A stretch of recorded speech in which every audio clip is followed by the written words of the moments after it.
I love you, Allah. One of the most important secret ingredients that you and I need to be able to ask Allah successfully whatever we want. And we all have things we want. And those are secrets between us and Allah. But if you're really going to be able to ask in a way that you're truly hopeful that Allah Azza wa Jal will respond to what you're asking for, there are some things that have to be in place. And one of the most important things that the Quran keeps highlighting that has to be in place is that you and I have to ask Allah to forgive us first. You have to ask Him to forgive us first. Before you ask Him anything else that you want or I want, we need to be able to genuinely ask Allah to forgive us. And I'm saying today, people ask, which dua can I make for forgiveness? Or what are the best words I can say for this dua? Or people have duas for separate occasions. So when a woman is expecting, she'll email me or she'll come up to me and say, look, I'm going to have a baby. Which dua can I make right now? Or somebody will say, I'm going for a job interview. Which dua can I make right now? Right? There's always this, give me the special dua for the special occasion. Let me tell you, those words are important because they're sacred and they're revealed. But the dua for all occasions is actually seeking Allah's forgiveness. The dua to open up all of your problems, get rid of all of your problems. The one dua that takes care of everything is genuinely seeking Allah's forgiveness. Nuh alayhi salam invites his people, for over 9 centuries. He's doing constant da'wah to them. And at the end of that career, he looks back and he summarizes the message that he was trying to give them. Of course, he didn't have one speech with them. He didn't talk to them once or twice. Laylan wa nahara, da'awtu qawmi laylan wa nahara. Night and day. He didn't even take nights off. He's constantly inviting them. And in a surah dedicated to his name, Surah Nuh, the surah of Nuh alayhi salam, he himself summarizes the entire message he was giving his people this whole time. What is it that I want from you? Inni kullama da'awtuhum litaghfira lahum. Every time I was inviting them, I was only inviting them, calling them to this faith, so you could forgive them, Ya Rabb. So you could forgive them. And then literally he says, here's how I invited them. This is what I exactly said to them over and over and over again. Qult, I said, istaghfiru rabbakum. Seek forgiveness of your master. Innahu kana ghaffara. Certainly Allah is someone who keeps on forgiving and keeps on forgiving and keeps on forgiving. And He does it repeatedly. But what He says after that is so remarkable. He said, you people, and I need you to understand who He's talking to. He's talking to one of the worst nations in history. Nuh alayhi salam is described as one of the worst nations of all the nations. Places like Surah Al-Qamar, where Allah describes different nations, or even Surah Al-Dhariyat, Allah describes different nations of the past that rebelled against Allah, that rebelled against the prophets and were destroyed.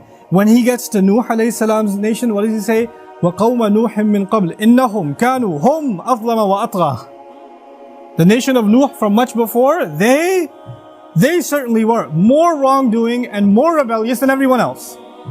Like He has the worst condemnation of the people of Nuh. It makes sense. They had a messenger not for one generation like every other prophet.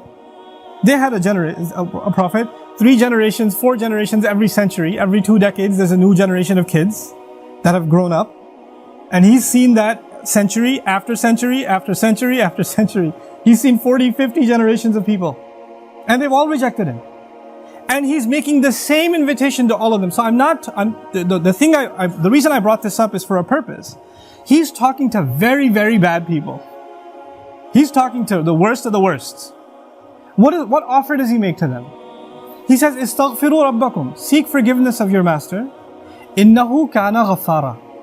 He keeps on forgiving over and over and over again. You guys have been messing up over and over again. Allah keeps forgiving over and over again. But His offer doesn't stop there.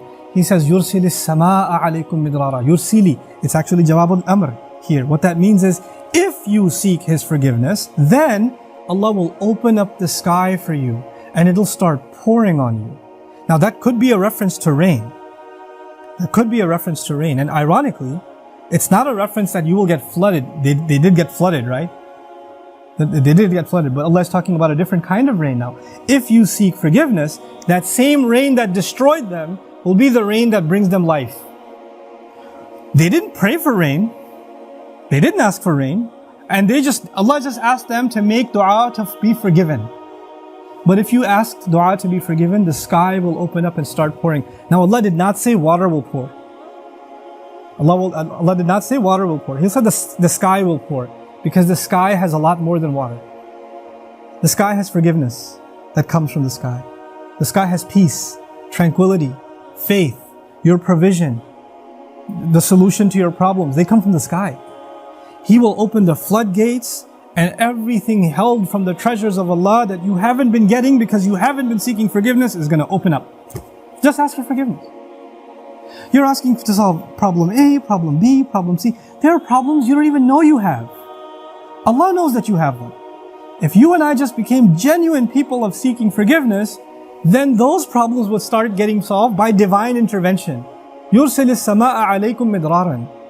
And that's not even enough. You're asking forgiveness for who? Yourself. اسْتَغْفِرُوا رَبَّكُمْ is seek forgiveness for yourself. He says, وَيُمْدِدْكُمْ بِأَمْوَالٍ وَبَنِينَ, and He will extend you by giving you money and giving you children. He will further your good legacy with money and kids. It's not even money that will lead you away from Allah, because it's in the context of you seeking forgiveness. He'll give you good money that will lead to you doing more good and benefit you in this worldly sense and in the akhirah sense. And He'll give you good children that will give you goodness while they're alive. They will respect you, show you love, obey you, make you proud. They will give you happiness when they're alive. And even when you're gone, they'll continue to do good deeds that become a continuous investment for you after you're in your grave. Allah will give you all of these things. By the way, this is the same two words, money and children. Later on, وَإِنَّهُمْ عَصَوْنِي وَاتَّبَعُوا مَنْ لَمْ يَزِدْهُ مَالُهُ وَوَلَدُهُ إِلَّا خَسَارًا. They disobeyed me, and they only follow the people whose money and his kids do nothing but cause them more loss. Money and kids are a means of loss. But when money and kids come from Allah, after you seek forgiveness, they become gain. See, it's the same money and kids. It's the same money and kids. The only difference is, now they have the blessing of Allah's forgiveness on top of them. It's like they were contaminated until Allah purified them with His forgiveness. Istaghfiru rabbakum, and look, seek Allah's forgiveness. What doesn't open up? The sky opens up in ways you can't imagine.